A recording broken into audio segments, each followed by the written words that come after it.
ओडिशार वर्तमान बीजेपी राज्य सरकार गोटे विकसित गाँ विकसित ओडिशा लॉन्च कले से संपर्क में मु आपण मान को अवगत करने को चाहूँगी एवं सारा ओडिशावासी को गोटे वार्ता देवा चाहूँगी जे जेतेबेले मान्यवर नवीन पट्टनायक ओडिशार दायित्व रे थिले सेतेबेले गोटे स्लोगान दिया जाइथिला सहर को जो सुविधा मिलूची ग्रामांचल को से सुविधा जोगे देवा पई सरकार कार्यक्रम करुछंती। आपण मान को कहि रखे भारत वर्षर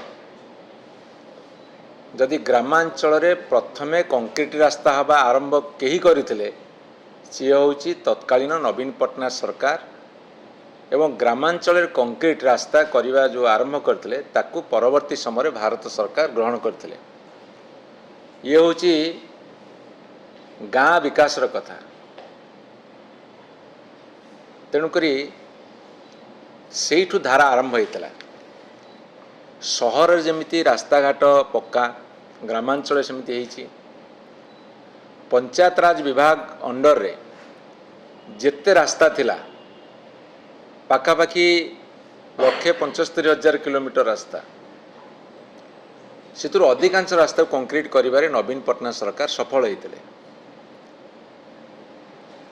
ग्रामांचल विकास गाँव कोठघर हो अंगनवाड़ी घर हो स्कूल घर को रूपांतरण करवा हो कोटी गाँव में जगन्नाथ धर्मर प्रचार प्रसार पई कोटी शिव मंदिर हो माँ मंगला मंदिर हो बुढ़ी ठाकुराणी मंदिर हो कि जगन्नाथ मंदिर हो ये सबू कथा को मध्य आम ओडिशा नवीन ओडिशा योजना माध्यम रे पैसा जोगाई दिया जाइथिला एवं भारत वर्षर ग्रामांचल विकास रे ओडिशा मध्य पुरस्कृत होता। सी थिला गोटे अनन्य परंपरा विकास रो नक्शा जोटा कि परवर्ती समय भारत सरकार अनेक बार ग्रामीण विकास पे ओडिशा सरकार को प्रशंसित करछंदी। एवं आपन कहि रखे विभिन्न पर्याय रे विभिन्न उपाय रे ओडिशा रे विकास कराइतला ग्रामांचल रे। गत वर्ष बाता पूर्व वर्ष आम ओडिशा नवीन ओडिशा कार्यक्रम रे जेहेतु ओडिशा रे 6,800 पंचायत अच्छी अर्थात 7,000 पाखापाखि पंचायत अच्छी प्रत्येक पंचायत को 50 लाख टंका लेखे अनुदान दि जाइथिला 3,500 कोटी टंका पाखापाखि दि जाइथिला। एबे जो सरकार बहादुर आछंदी तांकर बहादुरी तो सीमा सरहद नहीं कहले आमे वार्षिक 1,000 कोटी टंका दबु मु 1,000 कोटी टंका हिसाब कली जदि 6,800 बा 7,000 पंचायत अच्छी ताहले 14,80,000 टंका लाखे पड़ुची गोटे पंचायत को। एक कथा आपण मान को मु जणेदा को चाहे एवं से योजना रू 35% पाखापाखि से रास्ता को देवे ता साथी रे जेते सो आईटीडीए अंचल अच्छी आदिवासी अधिसूत अंचल सेठिकी 40% पैसा खर्च करेंगे एवं ता साथी से माने स्कूल घर पोल क्रीड़ा जाबतीय कथा से रखिंट मु हिसाब करी बाहर कली 1,000 कोटी को जदि आपण 7,000 पंचायत हरिदेवे ताहले 15 लाख टंका भाग पड़ुनी। ओडिशा रे 50,000 रेवेन्यू विलेज अच्छी एवं 7,000 पंचायत रे पाखापाखि 92,000 वार्ड अच्छी वार्ड पिछा मध्य लक्ष्य पड़ुनी। तेणु गोटे पंचायत को जदि अन्यून 15 लाख टंका पड़ो तांकर प्रकल्प प्रोजेक्ट 3 लाख टंकार कम हो पारे अर्थात गोटे पंचायत को अति बेसी 4-5 प्रोजेक्ट जीव किंतु गोटे गोटे पंचायत रे अन्यून 15 वार्ड अच्छी कोटी 5 गाँ थी पारे कोटी 10 गाँ थी पारे कोटी 15 गाँ थी पारे सबु गाँ को भाग पड़ो ना। तेणु एठी मोर गोटे प्रथम प्रश्न होउची ଯେତେବେଳେ ଆମ ଓଡ଼ିଶା ନବୀନ ଓଡ଼ିଶା କାର୍ଯ୍ୟକ୍ରମରେ 3,500 କୋଟି ଟଙ୍କା ଏବଂ ଅନ୍ୟୁନ 50 ଲକ୍ଷ ଟଙ୍କା ପର୍ଯ୍ୟନ୍ତ ପ୍ରତି ପଞ୍ଚାୟତକୁ ଦିଆଯାଉଥିଲା, ଆପଣ କ'ଣ କଲେ? ତାକୁ ମାତ୍ର 15 ଲକ୍ଷ ଟଙ୍କା ଭିତରେ ସୀମିତ ରଖିଲେ। କାହିଁକି ରଖିଲେ? ନା ଆମର ଡବଲ ଇଞ୍ଜିନ୍ ସରକାର, ଆମେ ଡବଲ ଦେବା କଥା କହିଥିଲେ, କିନ୍ତୁ ବର୍ତ୍ତମାନ ଆମେ ତମର 1/3 ବି ଦେଉନୁ।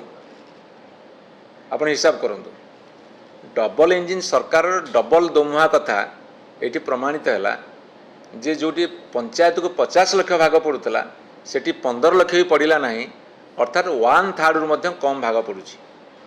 ହେଲା ଆମର ପ୍ରଥମ କଥା। ଏବଂ ଦ୍ୱିତୀୟ କଥା ମୁଁ ଆପଣଙ୍କୁ କହି ରଖିବାକୁ ଚାହେଁ, ଇଏ ନାଁ ଦେଇଛନ୍ତି କ'ଣ? ବିକଶିତ ଗାଁ ବିକଶିତ ଓଡ଼ିଶା। ଗ୍ରାମାଞ୍ଚଳ ପ୍ରଭୂତ ବିକାଶ ହେଇଥିଲା ନବୀନ ପଟ୍ଟନାୟକ ସରକାରରେ। ଇଏ ବିକଶିତ ଗାଁରେ ବର୍ତ୍ତମାନ ବିକଳାଙ୍ଗ ଯୋଜନା କରିଛନ୍ତି। ଇଏ ବର୍ତ୍ତମାନ ବିକଶିତ ଗାଁରେ ବିକଳାଙ୍ଗ ଯୋଜନା ନୂଆ ଆରମ୍ଭ କଲେ ଆମର ଯେଉଁ ରାଜ୍ୟ ସରକାର ଅଛନ୍ତି, ଆଉ ଦିଲ୍ଲୀରେ ତାଙ୍କ ସରକାର ଅଛନ୍ତି ଡବଲ ଇଞ୍ଜିନ୍ ସରକାର। ବିଜେପି ସରକାରର ବିକଶିତ ଯୋଜନାକୁ ପୋଲିଓ ରୋଗ ହେଇଛି। ଇଏ ବର୍ତ୍ତମାନ ପୋଲିଓ ଆକ୍ରାନ୍ତରେ ବର୍ତ୍ତମାନ ପଡ଼ିଛନ୍ତି। କାହିଁକିନା ଯେଉଁଠି ଗାଁ ଗୁଡ଼ାକ ପଇସା ପାଉଥିଲେ ହୃଷ୍ଟପୁଷ୍ଟ ହେଉଥିଲେ, ବର୍ତ୍ତମାନ ତାକୁ ଯଦି ଅଳ୍ପ ପଇସା ଦେବ ତାହେଲେ ପୋଲିଓ ଗୋଡ଼ ଉପରେ, ପୋଲିଓ ଚେହେରା ଉପରେ ଛିଡ଼ା ହେବ। ତେଣୁ ତାଙ୍କର ବିକଶିତ ଯୋଜନା ସବୁ ପୋଲିଓ ରୋଗରେ ଆକ୍ରାନ୍ତ ହୋଇଛନ୍ତି। ଏକରେ ବିକଶିତ ଗାଁ ବିକଳାଙ୍ଗ ଯୋଜନା, ଦୁଇରେ ବିକଶିତ ଯୋଜନା ପୋଲିଓ ରୋଗରେ ଆକ୍ରାନ୍ତ। କାହିଁକି ସେ କଥା ମୁଁ କହିଲି ଆପଣଙ୍କୁ? ଓଡ଼ିଶାର ଜନସଂଖ୍ୟାର 80% ହେଉଛନ୍ତି ଗ୍ରାମାଞ୍ଚଳରେ ବସବାସ କରନ୍ତି। ଯଦି ଆମର 4.5 କୋଟି ଜନସାଧାରଣ ଓଡ଼ିଶାରେ ଅଛନ୍ତି, ତାହେଲେ 3.5 କୋଟି ଲୋକ ଗ୍ରାମାଞ୍ଚଳରେ ବସବାସ କରୁଛନ୍ତି। 2,65,000 କୋଟି ଟଙ୍କାର ବଜେଟ୍ ଯେତେବେଳେ କରାଯାଉଛି, ସେଥିରେ ମାତ୍ର 1,000 କୋଟି ଟଙ୍କା ଦିଆଯାଇଛି ଗ୍ରାମ ବିକାଶ ପାଇଁ। ତାକୁ ପୋଲିଓ ଯୋଜନା କହିବନି, ବିକଳାଙ୍ଗ ଯୋଜନା କହିବନି, ତାକୁ କ'ଣ କୁହାହେବ? 80% ଲୋକ ଅର୍ଥାତ୍ 4.5 କୋଟିରୁ ଯଦି 3.5 କୋଟି ଲୋକ ଗ୍ରାମାଞ୍ଚଳରେ ବସବାସ କରୁଛନ୍ତି ଏବଂ 2,65,000 କୋଟି ଟଙ୍କା ବଜେଟ୍ରୁ ମାତ୍ର 1,000 କୋଟି ଟଙ୍କା ପଞ୍ଚାୟତ ପିଛା 15 ଲକ୍ଷ ଟଙ୍କା ପଡ଼ିଲା ନାହିଁ, ଏବଂ ଯୋଜନା ଯଦି କରିବେ ତାହେଲେ 4-5ଟି ପ୍ରୋଜେକ୍ଟ ମଧ୍ୟ ଗୋଟେ ପଞ୍ଚାୟତରେ ପଡ଼ୁନାହିଁ।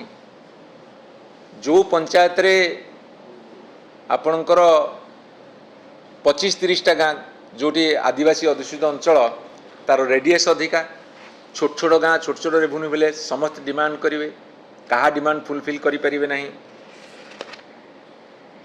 ଏବଂ ତା ସାଥିରେ ଆପଣ ଦେଖିବେ ବର୍ତ୍ତମାନ ଦରଦାମ ଏମିତି ବଢ଼ିଛି, ଆପଣ ବାଲି ରେଟ୍ ବଢ଼ିଛି, ଚିପ୍ସ ଯେଉଁଟା ଗୋଡ଼ି କୁହାଉଛି ତା ରେଟ୍ ବଢ଼ିଛି, ସିମେଣ୍ଟ ରେଟ୍ ବଢ଼ିଛି, ରଡ଼ ବା ଛଡ଼ ଯେଉଁ କିଣା ହେଉଛି ତା ରେଟ୍ ବଢ଼ିଛି, ଲେବର ରେଟ୍ ବଢ଼ିଛି, ଆନୁଷଙ୍ଗିକ ଖର୍ଚ୍ଚ ବଢ଼ିଛି। 3 ଲକ୍ଷ ଟଙ୍କା ପ୍ରୋଜେକ୍ଟରେ କ'ଣ ହେବ ମୁଁ କିଛି ବୁଝିପାରୁନି। ତେଣୁକରି ଆପଣମାନେ ବିଚାର କରନ୍ତୁ ଏ ଯୋଜନା କେମିତି କାମ ଦେବ। ଏମାନେ କହୁଛନ୍ତି ବିକଶିତ ଗାଁ ବିକଶିତ ଓଡ଼ିଶା।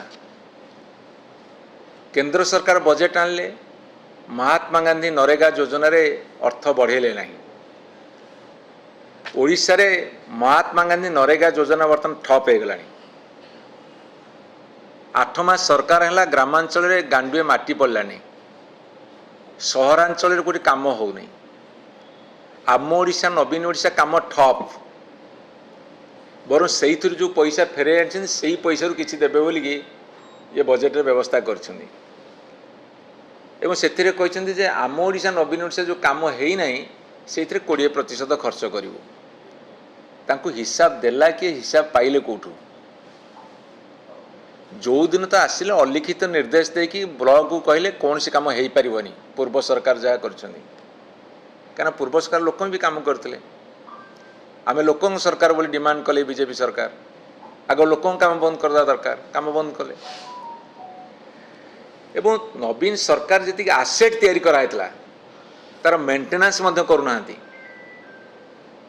ମୋର ସବୁଠୁ ଗୁରୁତ୍ୱପୂର୍ଣ୍ଣ ପ୍ରଶ୍ନ ଏଠି ପଚାରୁଛି, ଯେତିକି ବିକାଶମୂଳକ କାମ ହେଇଥିଲା ଶତ୍ରୁ ମଧ୍ୟ ସ୍ୱୀକାର କରୁଥିଲା ଯେ ଯାହା କହୁଛି ନବୀନ ସରକାର କାମ ହେଇଛି, ଯେତିକି ଆସେଟ୍ ତିଆରି କରାଗଲା ତାର ମଧ୍ୟ ମେଣ୍ଟେନାନ୍ସ ବି ସେମାନେ କରୁନାହାନ୍ତି। ଆଉ 8 ମାସରେ ବିକଶିତ ଓଡ଼ିଶାର ଚିତ୍ର ଯଦି ଆପଣଙ୍କୁ ଦେବି ତାହେଲେ ମାଣ୍ଡିପଙ୍କା ଗାଁ ଯେଉଁ ଆମର କନ୍ଧମାଳ ଜିଲ୍ଲାର ସେଠି 2 ଜଣଙ୍କର କ'ଣ ବି ମୃତ୍ୟୁ ହେଲା, ଅଖାଦ୍ୟ ଖାଇକି ମୃତ୍ୟୁ ହେଲା, ଅନାହାର ଯୋଗୁଁ ମୃତ୍ୟୁ ହେଲା। ଏବଂ ଚିକିଟି ଗଞ୍ଜାମରେ ଯେଉଁ ମଦ ମୃତ୍ୟୁ ହେଲା ସେଠି ମୃତ୍ୟୁ ହେବାର କାରଣ କ'ଣ? ସେଠି 5 ଜଣଙ୍କର ମୃତ୍ୟୁ ହେଲା ବିଷାକ୍ତ ମଦ ପିଇକି। ହେଉଛି ବିକଶିତ ଗାଁର ଚିତ୍ର।